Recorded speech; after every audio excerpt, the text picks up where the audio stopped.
We've not drunk in videos in a long time, have we? Because we thought YouTube algorithms were going to fuck us up. You know what? I'll have a drink for David Bowie. Cheers, David.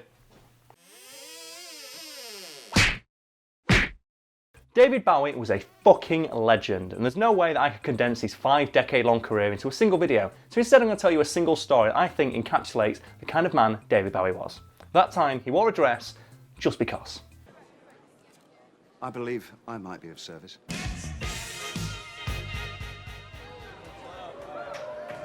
More specifically, I'd like to talk about the time David Bowie toured America wearing a selection of pretty dresses, mostly to advertise the album he just released, The Man Who Sold the World.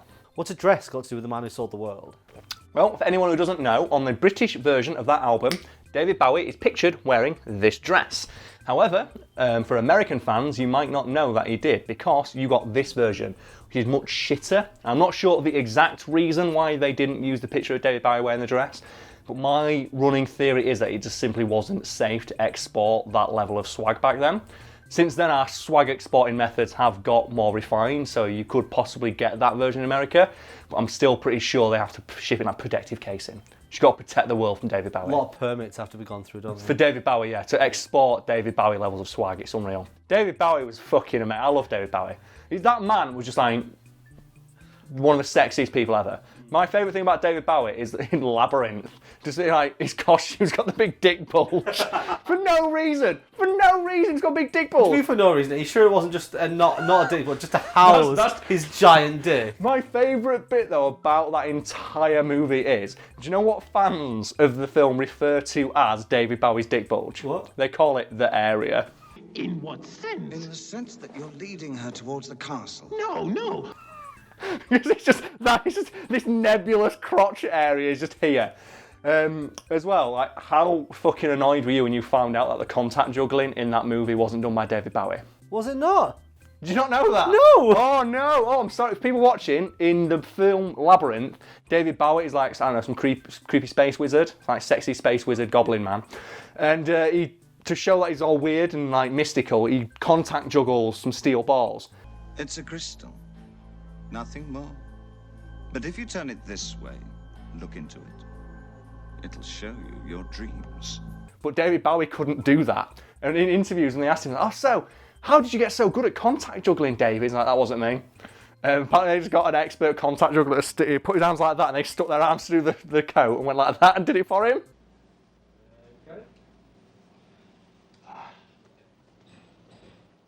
And everyone was really upset when they found out, and I'm sorry that I've just ruined your image of David Bowie. I'm sorry, mate. You've taken a little bit away from him. It is, because Thank God I've got this story to fill in the gap.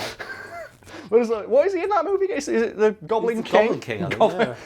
That's the perfect role for David Bowie, isn't it? It's like, you're a Goblin King, so why's your dick so massive? Why, I'm the king. I reckon it was just that massive. Why do you think he's wearing dresses, Karl? That's a good point.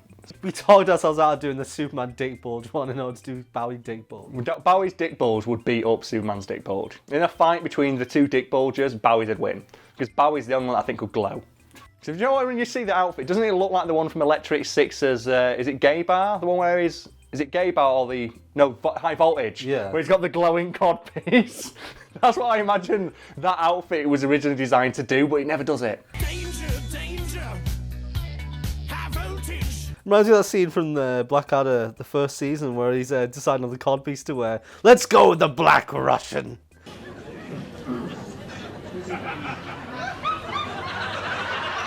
You should go, let's go with the David Bowie. It's just this massive... It's giant and it glows. And it plays his music when you tap it.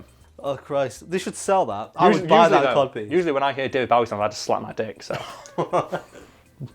Beat your meat to David Bowie. This video is not getting advertised. You drink your beer while slapping your dick for Bowie. Not dicks out for Harambe, dicks out for Bowie, man. Although you also get your dick out for Harambe. Dicks out for Bowie and Harambe. At the same time. So let's go back to these dresses. Where did he get them from? Bowie bought the one he's wearing in that picture, as well as 5 others from a fashion designer called Michael Fish, and decides to pack them for the American leg of his album, like press tour. Why? Well, look at the picture, Brad, and tell me that the world needed to see this.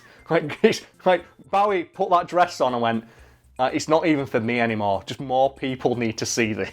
It's like, he looks so good. He's like, nah, I can't hide this away. This can't just be on the album. People need to see me in real life. People need to appreciate it. And I'm imagining people seeing it and like their faces just melting like in Ark of the Covenant. It's like, oh my, it's like the levels of swag just radiating from his crotchal region. It's like, oh my God. It's like, David Bowie, please stop. You look at that picture and you tell me that he didn't need to wear it. It wasn't like he wanted to, it's that he had to. People are probably watching this thinking, oh, he did it to be weird because he was David Bowie and he was trying to like get controversy about his album. Like, here's the thing. When he went to America in this dress, the album hadn't been released yet, so no one even knew what the cover looked like. And to like reiterate, like the American version didn't have this cover, so he didn't do it to like try and draw controversy or to be weird or to maybe kind of get newspaper column inches. He did it because he just thought he looked good. You know what? I fucking respect that. You fucking go, David Bowie. No one can tell you what to do. So what's the thing? It's like it takes a real man to wear pink. Like, so you've got to be completely and utterly confident in your sexuality to be able to like wear pink and not feel weird about it. And like David Bowie's like, I'm gonna walk around in a dress. So I can fuck your girlfriend anyway, it don't matter. Because he could, he's David Bowie, man. No one's gonna stop him. I can fuck your girlfriend anyway. That's what he's saying, isn't it? That's what I love about it. Because imagine he's walking down the street and he's like, oh, look at him wearing a dress, something like that. And you go, I can fuck your girlfriend right now, mate. Do you really want to play this game? It's like all those like 80s hair metal bands and people make fun of them for like dressing in like giant wigs and makeup and stuff. It's like, they can still like sleep with any girl they want. It's like, do you know what people like more than anything? Confidence. And do you know what David Bowie exudes? Confidence. Do you know what someone having complete and utter security in their own sexuality just gives off in waves? Confidence. You sure it wasn't actually just a publicity stunt, like when the album came out later and they would have been like... Well, there's loads of picture evidence that he just liked to wear the dress around his house at that period in time. And when he was in America, he didn't just wear it to interviews. He wore it when he was walking around town and just going about his daily business. And bearing in mind, he wasn't as well known back then. So it wasn't like, oh, there's David Bowie wearing a dress. It's just, there's a guy wearing a dress. So he did it because he just felt comfortable in it and he thought it looked good. So, Fair. Go him. Thank you. In a show of testicular fortitude that probably explained why he needed a large billowy dress to hide his giant pendulous ballsack, David Bowie wore the dress while walking around 1970s era Texas. The southern states don't exactly have the greatest reputation for being welcoming of people who are overly different. So imagine the kind of balls it must have taken for David Bowie to walk around 1970s era Texas wearing a dress. I imagine he wasn't well received. No, he recalled getting jeers, shouts of harassment, and most pertinent to today's video, someone pulled a fucking gun on him and pointed it right in his face and then called him a fag for good measure, to really sell that whole southern hospitality thing. So let's set the scene. David Bowie is walking down the street wearing a dress, fucking killing it. Everyone's jealous of his calf definition. A guy sees this, doesn't like it, calls him a fag, pulls a gun out and points it right in his face. What does David fucking Bowie do in that situation? Does he run away in fear? No. That's what a lesser man would do. But we're not talking about a lesser man. We're talking about David Bowie. So David Bowie looked down the barrel of the gun, said, I think I look beautiful, and walked away. And the guy didn't do fucking jack shit. He just stood there dumbfounded and didn't know what to do with himself. And David Bowie just glided down that pavement, killing it as he'd done before. Oh my God, what a badass.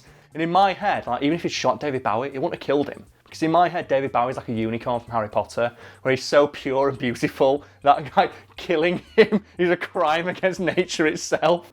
You have slain something so pure that from the moment the blood touches your lips, you will have a half-life, a cursed life.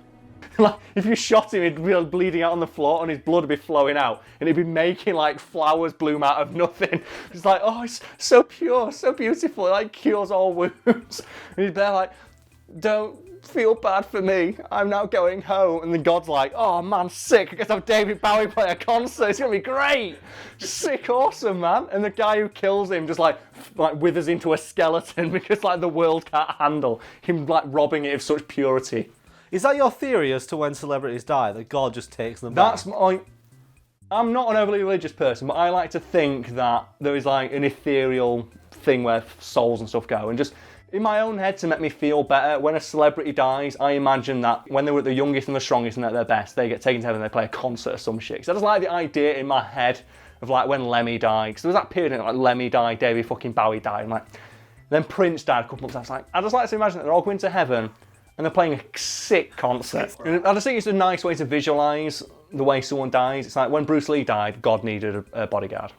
Stuff like that. David Bowie died. Sick! He gets to play. I get to hear his new album before anyone else. Not even been released yet. Get in. It's just, oh my God. Just the balls on David Bowie to do that. Like, just someone pulls a gun on him and his reaction is, I look beautiful, and he just glides away. Like, in my head, he just like, he didn't even walk. He just hovered and just slid away like a nun. In an 80s movie. No, doesn't even turn away. Just like, away like this. Oh my God. Rest in peace, David Bowie, and may the memory of how tight your ass looked in that dress haunt bigoted assholes forever.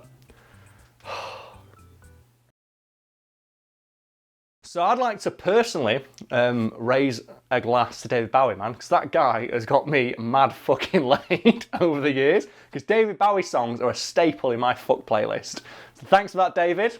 You have a fuck playlist, Karl. Do you not have a fuck playlist? No. Why not? I just put whatever song I'm in the mood for on. That's dangerous, that, mate. If you've got it on random, and you get the wrong song, you get one that's too fast or too slow, you could really ruin yours and your lady friend's evening. However, if you time it just right, Lonely Island's I Just Had Sex comes on right afterwards. Well, if you've got a fuck playlist, you don't need to take that risk. You can engineer that situation. No, because then you'd have to put it at a certain point in the playlist and assume that that's how long you're going to last each time. Oh, yes, to put it as the second song after a 2-minute long song. Hey! Fuck you, Karl. No, I've got a couple of David Bowie songs. Under Pressure, obviously. That's a good, solid beat for Jack hammering Under away. Pressure doesn't sound like a good song for sex. It's not about the lyrics, it's about the beat. Fuck it, I'll tell this story. I've had a drink. Do you know what song is in my fuck playlist multiple times?